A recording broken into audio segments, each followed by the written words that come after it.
안녕하세요. 흰수염고래 스포츠입니다. 찾아주셔서 진심으로 감사드립니다. 이번 컨텐츠에서는 K리그의 새 역사를 쓰고 있는 전반기 영플레이어상을 당연한 듯 수상한 양민혁 선수가 토트넘과 강하게 링크가 되어 있다는 소식이 뜨면서 화제가 되고 있는데요. 이게 어떤 상황인지, 그리고 정말 가능할 수 있는 것인지 알아보도록 하려고 하고 있는데 양민혁에 대해서 더 조사를 하고 있는 와중에 속보가 떴습니다. 토트넘 공식력 최상으로 평가받는 이적 전문가 2명이 모두 하나같이 같은 소식을 SNS를 통해서 올렸는데요. 먼저 폴 오키프 기자가 토트넘이 양민혁 영입 협상 중이다, 아직 확정은 아니고 진행 중이라고 보도했고, 파브리시오 로마노도 비슷한 시각에 토트넘이 2006년생 윙어 양민혁 영입에 가까워졌다, 계약이 완료되면 메디컬 테스트를 받게 될 것이라고 거의 확정인 듯 전했습니다. 분명 3일 전부터 소문은 무성했죠. 솔직히 들었는데도 의심이 가서 컨텐츠를 제작하지도 않았습니다. 낚시에 걸리고 싶지 않았었나 봅니다. 그리고 많은 팬들이 이렇게 토트넘과 링크되어 있는데 왜 해외 매체들, 이제 전문가들이 조용하냐, 그게 제일 이상하다라고 했었거든요. 그런데 정말 이적 전문가들마저도 인정했습니다. 해외에서는 먼저 영국 매체 TPR에서 보도가 되었었죠. 토트넘 호스퍼가 이번 여름 이적 시장에서 아시아에서 가장 유망한 젊은 선수 중 한 명을 영입하기 위해 협상 중일 수 있다.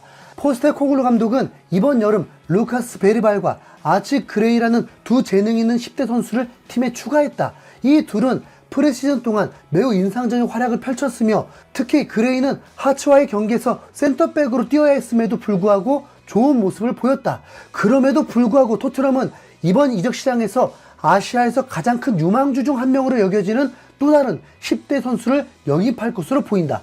더 미러에 따르면 한 프리미어리그 구단이 강원FC의 10대 선수 양민혁과 계약을 논의 중이라고 한다.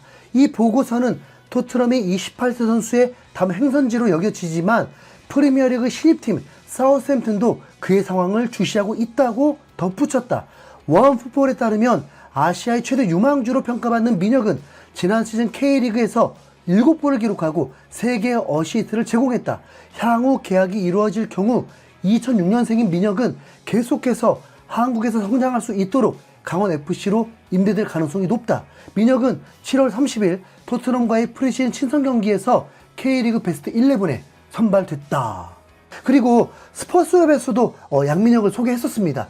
양민혁은 전반기를 마친 24라운드에서 멀티골을 넣으면서 K리그 새 역사를 쓰면서 최연소 멀티골 선수라는 기록을 남겼습니다. 그리고 10개의 공격 포인트를 기록하면서 7골 3도움으로 득점 랭킹 10위입니다. 공격 포인트는 9위입니다. 특히 3촌벌인 주민규와는 한 골 차이입니다. 양민혁은 24라운드에서 정말 입이 떡 벌어지는 골들을 넣었는데, 먼저 23분에 동료의 페이크와 함께 본인에게 볼이 횡으로 흘러오자 지체 없이 강력한 오른발 중거리 슛으로 골망을 찢었고, 두 번째 골도 침착하게 다이렉트 슈팅으로 골을 넣으면서 4대0 완승의 주역이었습니다. 첫 번째 골은 유럽에서도 쉽게 볼 수 없는 골이죠. 양민혁은 전혀 쫄지 않고 경기를 즐기고 있는 것입니다. 양민혁은 24라운드 MVP에도 선정되었습니다. 양민혁은 지금 고등학교 3학년에 재학 중입니다. 경기 후에 매우 이색적인 인터뷰를 했는데, K리그 선수가 방학을 했으니까 더 많은 휴식과 훈련을 통해서 여름 방학 기간에 있는 경기들은 더 좋은 퍼포먼스를 보여줄 수 있도록 노력을 하고 있는 것 같다. 이걸 다르게 해석해보면 현재 학업과 프로축구를 병행하고 있어서 100%를 하기 어려웠다라고 해도 큰 문제 아니겠죠.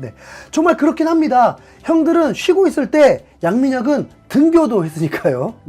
로마노 기자의 트위터 소식에 순식간에 400여 개의 반응들이 쏟아졌습니다.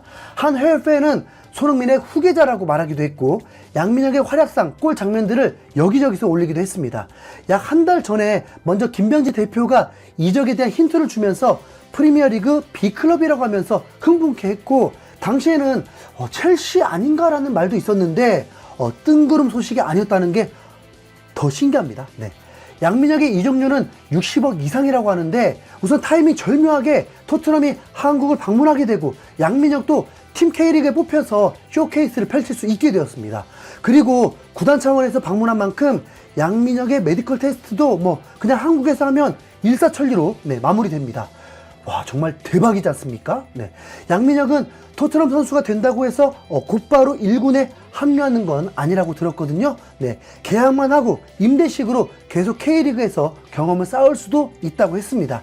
자, 이게 현실이 되면 정말 손흥민 후계자가 생기는 건데, 손흥민도 강원도 춘천에서 자랐고 양민혁도 강원 FC에서 뛰고, 와, 강원도 정말 대박입니다. 네.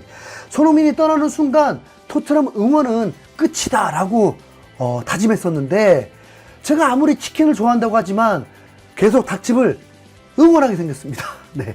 레비 회장이 확실히 장사를 할 줄 알아요. 네. 하필 양민혁은 매우 인상도 좋고 핸섬 가이라서 국내 팬들도 더 늘어날 수밖에 없죠. 네.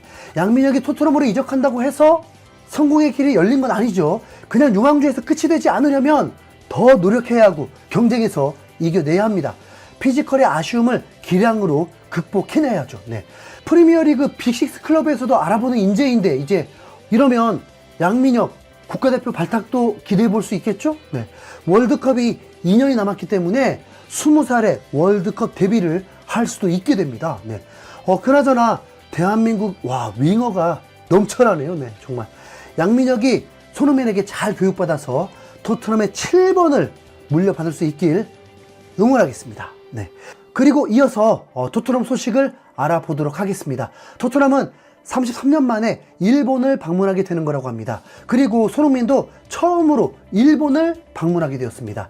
아실지 모르겠는데 손흥민은 2018 자카르타 아시안게임 결승전에서 일본을 상대로 승리하면서 금메달을 목에 걸고 병역 면제를 받을 수 있었는데, 국가대표로서는 단 한 번도 일본과 경기를 해본 적이 없습니다. 이건 분명 손흥민 커리어에 문제가 있는 거라고 봅니다. 한국의 레전드라면 일본 킬러로도 인정받아야 되는 거 아니겠습니까?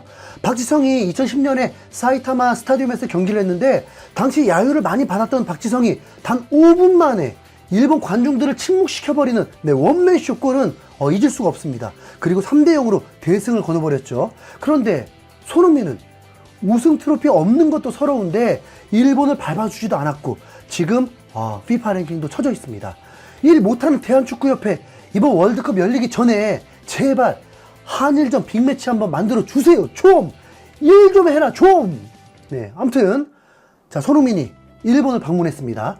역시나 슈퍼스타는 어디를 가나 주목을 받게 되는데, 단연코 일본에서도 최고 인기 선수는 손흥민이었습니다.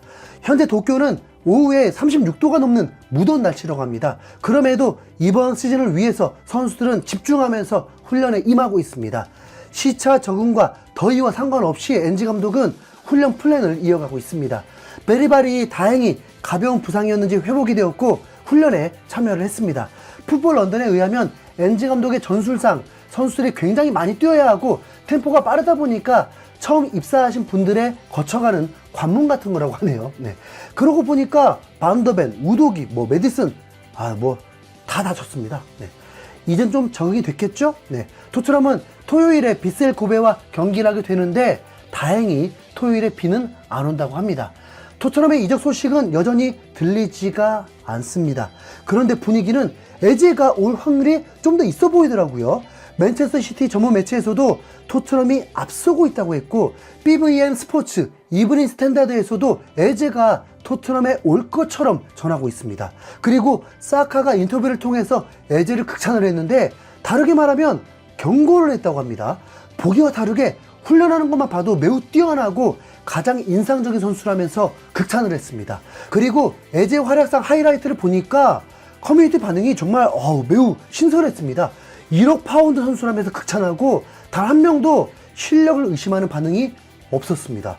와, 괜히 더 욕심나더라고요. 네. 토트넘이 설마 어린 선수들만 3명 영입하고 입싹 닦는 건 아니겠죠? 네. 올 시즌 레벨을 높여준 선수들 소식 좀 들려줘라, 좀. 네. 다시 돌아오겠습니다. 이상 흰수염고래였습니다. 감사합니다.